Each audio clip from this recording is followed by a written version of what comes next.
little people, but people are getting their. I think people are getting their chance in the sun.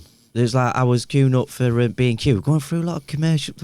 Do they get money for every time? I don't know. We fucking should do though. Let's work that out. Aiden, write that down. Let's get B&Q. We've said a lot. B&Q, bill-based, co-op. They might buy some more land, aren't they? There ain't any more land to buy what they ain't got. Do you know what I mean? We'll get this sent to them. Well, this is a affiliation. Well, I was queuing up in B&Q. I could get some staples. Do you know what B&Q stands for? Somebody tell us what B&Q. Do you know what it stands for? I thought you were going to tell me. I would love to be able to tell you. Is it bargains and quality or something? That never goes well together, though, does it? No, not in the pound shop. It doesn't. See if you can find that out, Aiden. What does B&Q stand for? You're number 3. I think it's their names. Richard Block and David Quayle. Fucking dropping knowledge on the Tudor Chat David podcast. Quayle. David Block is... Quayle sounds like he probably plays cricket. Block and Quayle. Lives in Surrey. Yeah.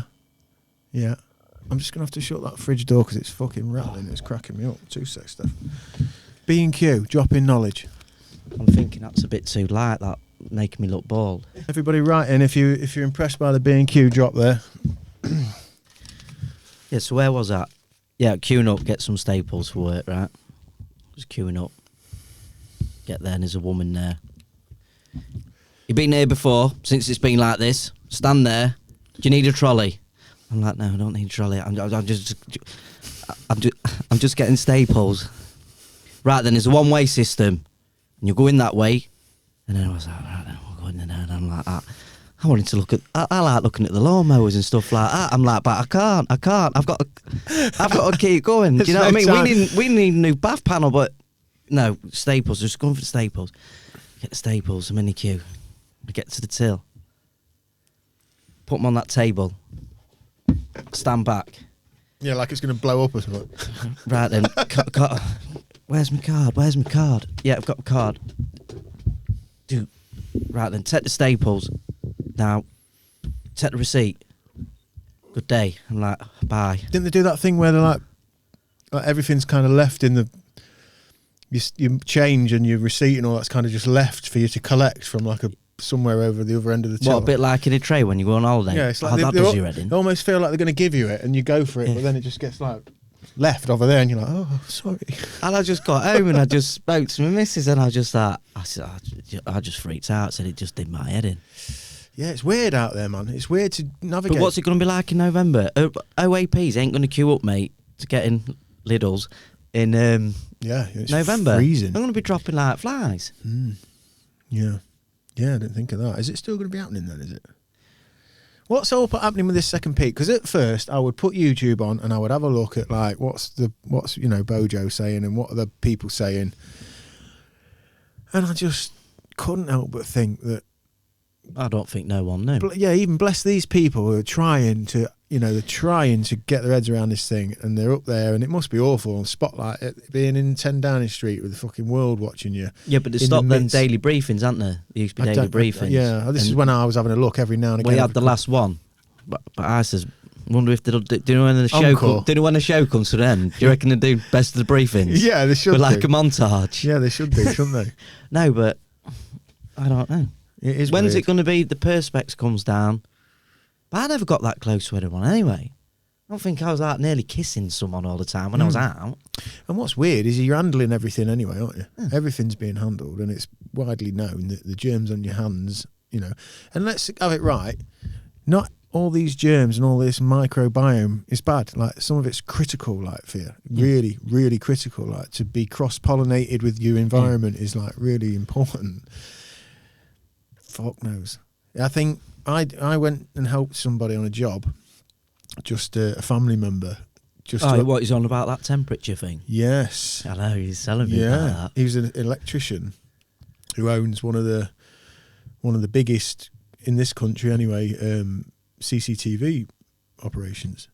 And they've done things like, Chelsea's ground, and they've done stuff in, worldwide, big company. And they're furnishing all of the parish councils with all these new systems, which is essentially upgrading CCTV as we know it, which has obviously been upgraded all the time, like anything else. You know, it starts off with a shitty old camera on a lamppost, didn't it, or whatever it was, black and white, that was shitty, and even when a crime happened, no one could work out. Oh, I love it. It used to be on Crime Stoppers when Yeah. I was home from dinner, and they'd go, so he's done this, and then they'd show him, and he'd go, oh, God, who was that? It's a poltergeist. And then it got upgraded, and then it was colour, and then it gets, you know, into HD, and so on and so forth. And this upgrade that this guy was working, and my brother, who I was with at the time, was talking to him, and I sort of popped my head in, and he had these cameras set up, and he was telling my brother was asking questions, and he was like, yeah, what it is these have a heat recognition. So you've seen the Predator here, you've seen it when he looks and he just sees,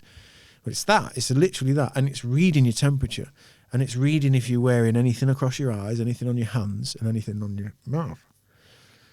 And he's telling us all about this, and it's already being implemented in a lot of places, and it's basically like a mandated situation. Like, this is what the upgrade of CCTV is, which is, I went in there and I was coming down with a bit of a, I had a bit of the snivels. I just had a bit of a cough. Not man flu. Don't know. I've been all right. I haven't been ill at any point.